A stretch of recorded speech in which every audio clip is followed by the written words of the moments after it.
Cruise crew members have a secret rating system for every passenger. And if you think your loyalty status is the only thing they're tracking, you're in for a shock. I spent 3 months interviewing 12 former crew members, from cabin stewards on Carnival to dining managers on Royal Caribbean, to uncover the truth. They revealed exactly what gets you blacklisted and, more importantly, the 5 specific behaviors that unlock hidden perks worth hundreds of dollars. Most cruisers have no idea they're being scored from the moment they step on board. Secret number 7 is a behavior that shocks even the most loyal cruisers. 1. The "I've cruised 50 times" authority complex. Status doesn't buy you the best service on a ship. In fact, it often buys you a "difficult guest" label that follows you all week. Most passengers think flashing a diamond or platinum card gives them leverage, but the crew sees it differently. David, a former guest services manager for Norwegian Cruise Line, calls this the entitled elite complex. He recalls a high-tier member demanding a cabin upgrade on a completely sold-out sailing. When told it was impossible, the guest yelled, "I've cruised 50 times. I know how this ship works better than the captain." From that moment on, David's team was instructed to provide by-the-book service only. No rules were bent, and no magic solutions were sought. When you lead with your status, you're telling the crew that you see yourself as a superior, not a guest. The crew already has your status on their tablets before you even open your mouth. They are looking to see if you are a status snob or a loyal legend. If you act entitled, they will give you exactly what you paid for, and not a single penny more. But if you are humble, they will go out of their way to reward your loyalty with perks they aren't even supposed to give out. Let your behavior speak for itself. Mention your crew's history once for context, then never again. 2. The first day introduction strategy. The first 30 minutes you spend in your cabin will determine the quality of your entire vacation. Most cruisers drop their bags and head straight for the buffet, never even looking at the person who will be entering their room twice a day. Maria, a veteran cabin steward, says this is the biggest mistake you can make. She explains that guests usually fall into 2 categories: the ignorers, who treat her like furniture, and the barkers, who immediately demand extra hangers and towels without saying hello. But then there's the third category, the connectors. Maria remembers a couple who waited for her to pass in the hall, introduced themselves by name, and asked how her day was going. Because of that 2-minute human connection, Maria prioritized their room every single morning. She ensured they always had fresh ice without them ever having to ask, and she spent extra time creating elaborate, VIP-only towel animals that she usually only reserved for the high-end suites. You aren't just a room number to them. You are a person. Within an hour of boarding, find your steward and ask, "Is there anything we should know to make your job easier this week?" 3. The magic phrase for service delays. Acknowledging a crew member's workload is the absolute fastest way to get to the front of the line. On a cruise ship, things will go wrong, and service will be slow, especially on formal night or during a sea day. Carlos, a former dining room manager, says he can tell within 5 seconds which guests are going to get the VIP treatment during a rush. Most guests snap their fingers, look at their watches, or complain loudly about the wait.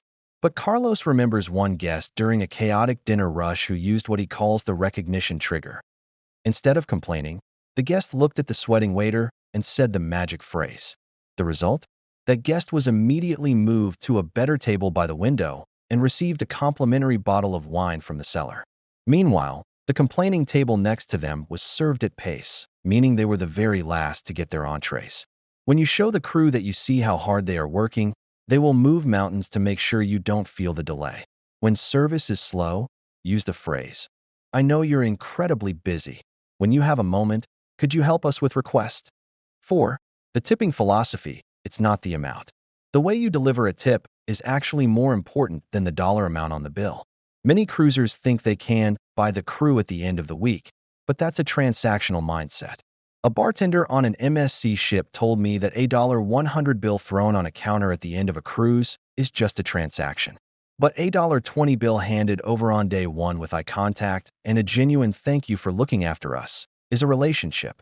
He explained that when a guest establishes that relationship early, his brain switches from service mode to friend mode. He would accidentally forget to charge that passenger for premium spirits or ensure their glass was topped off before they even realized it was empty. If you wait until the last night to tip, you've missed a week's worth of potential perks. The crew wants to feel valued as people, not just service providers. By tipping early and personally, you distinguish yourself from 90% of the other passengers on the ship. Give a small startup. Tip on day one to establish yourself as a value passenger right from the start. 5. The hallway awareness, the code word section. Crew members have secret code words for hallway blockers, and being one is the fastest way to get on their bad side. You might think the hallways are just for walking, but for the crew, they are a high-speed workspace. Miguel, a room service attendant, describes a 5-minute cold nightmare he experienced on a Royal Caribbean ship. He was carrying a heavy tray of hot food, but a group of passengers was walking 3 abreast down the narrow hallway, moving at a snail's pace and totally oblivious to him. He couldn't get past, and by the time he reached the guest's room, the food was lukewarm. The guest blamed Miguel, but the crew blamed the hallway blockers. When you block the flow of traffic, you aren't just being slow, you are actively hindering the crew's ability to hit their strict timing targets. Crew members will actually radio each other to warn about blockers in certain sectors. If you are labeled as someone who lacks spatial awareness, don't expect your room service to arrive hot or your cabin to be cleaned first. Always walk to the right and step into a doorway immediately if you see a crew member with a cart or tray. 6. The shoreside connection. Bringing a small piece of the real world back to the ship can turn you into a crew legend overnight. Cruisers often forget that crew members are away from home for 6 to 9 months at a time. They eat ship food every day and use ship-approved toiletries. One former crew member told me the story of a passenger who asked him if he missed anything from the outside. The crew member mentioned he missed a specific brand of spicy chocolate from Mexico. 2 hours later, the passenger returned from their shore excursion with 3 bars of that exact chocolate. The crew member was so touched that he used his crew-only laundry discount to have the passenger's entire suitcase of clothes cleaned and pressed for free. This isn't about the money, it's about the thoughtfulness. When you bring something from shore, you are bringing them a moment of normalcy. It breaks the work-sleep-repeat cycle they are trapped in. Ask your steward on day 2. We heading into port tomorrow. Is there any specific snack or drink you've been missing? 7. The survey promise, the ultimate career lever. To a crew member, your mention in a post-cruise survey is worth significantly more than a $50 cash tip. Most cruisers don't realize that these surveys are the primary way the corporate office decides on promotions, bonuses, and even cabin assignments for the crew. David, the former NCL manager, explained that a single excellent rating with a specific name mention can change a crew member's career trajectory. He recalls a junior steward who was promoted to a lead position months ahead of schedule because 3 different passengers wrote detailed paragraphs about his service. However, there's a catch. If you threaten the crew with a bad survey, you are immediately blacklisted. But if you promise a good one, they will treat you like royalty. The crew knows that cash tips go into their pockets, but survey mentions go into their permanent files.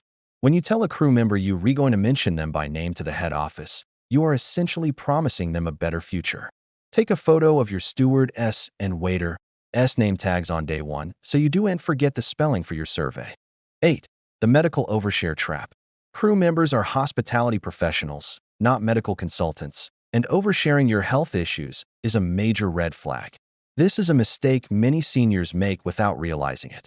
Anna, a cabin steward, describes the 20-minute consultation where a guest trapped her in the cabin to explain their recent back surgery, their heart medication, and their dietary restrictions in grueling detail.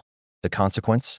Anna felt incredibly uncomfortable because she wasn't qualified to give medical advice, and more importantly, it put her 20 minutes behind on her other 14 cabins. When a guest overshares, the crew starts stealth cleaning. They will wait until they see you leave for a show, dash in, and finish the room in 5 minutes just to avoid being trapped in another conversation. Your service will actually suffer because the crew is afraid to engage with you. You need to be clear about your needs, but keep the why out of it.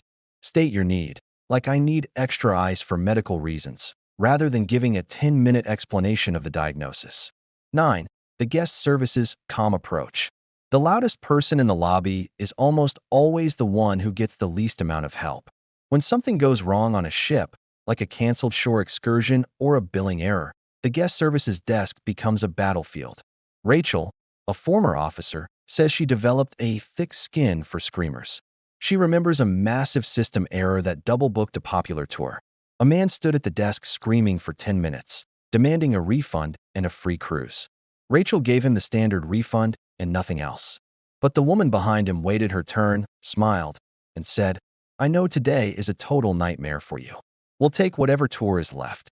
Rachel was so grateful for the kindness that she personally authorized a bridge tour, which is almost impossible to get, an $100 onboard credit. When you are calm, you allow the crew to be the hero who fixes your problem. Always start a complaint with, "I know this isn't your fault, but I was hoping you could help me solve a problem." 10. The buffet humanity rule. The buffet line is where crew members feel most invisible, and a simple hello can get you the best food on the ship. Most passengers treat buffet workers like food dispensing robots. They reach over them, grunt their orders, and never make eye contact. A former server for Royal Caribbean told me that the one in 100 person who actually reads his name tag and says good morning gets the special treatment. He would wait to put out the freshest cut of prime rib until that person reached the front of the line, or he would find a fresh tray of warm cookies from the back galley that was in out for everyone else. If you treat the buffet staff like humans, they will treat you like a VIP. It's South the easiest place on the ship to stand out because the bar for politeness is so low. Read the server's name tag and say, "Good morning, name, that looks delicious, thank you." 11. Respecting the invisible barrier. Crew-only areas are the only private homes these workers have, and crossing that line is the fastest way to get flagged by security. I've heard horror stories of passengers following a steward into a crew-only door just to ask for an extra pillow. This isn't just annoying, it's a major security violation. The moment you cross that threshold, you are no longer a guest. You are a safety risk. One passenger who tried to sneak into the crew bar to see how they live was confined to their cabin for the final 2 days of the cruise. The crew values their tiny amount of privacy above almost everything else. If you respect their boundaries, they will respect your needs. If you invade their space, you will be watched by security for the rest of the voyage. Use the in-cabin phone or the official ship app for all requests. Never, ever open a door marked crew only. 12. The hidden note strategy. A handwritten note is a permanent record of your kindness that can boost a crew member's morale for weeks. Crew members live in tiny cabins and work 12-hour days. They often feel like they are just cogs in a machine. A former steward told me she still keeps a post-it note from a guest 5 years ago that said, "Thank you for making our honeymoon so special." She would show that note to her supervisor whenever she felt burned out. Guests who leave these notes often find surprise amenities in their rooms. We're talking about extra high-end chocolates, upgraded pillows, or even a bottle of sparkling wine that fell off the truck. Tangible gratitude is rare in the digital age. A note on the desk midweek tells the steward that their hard work is being seen in real time. Pack a small pack of post-it notes and leave a quick message on the desk midweek. The room looks amazing. Thank you for your hard work. The secret to special treatment isn't about how much you spend or what loyalty tier you've reached. It's about moving from being a passenger to being a guest.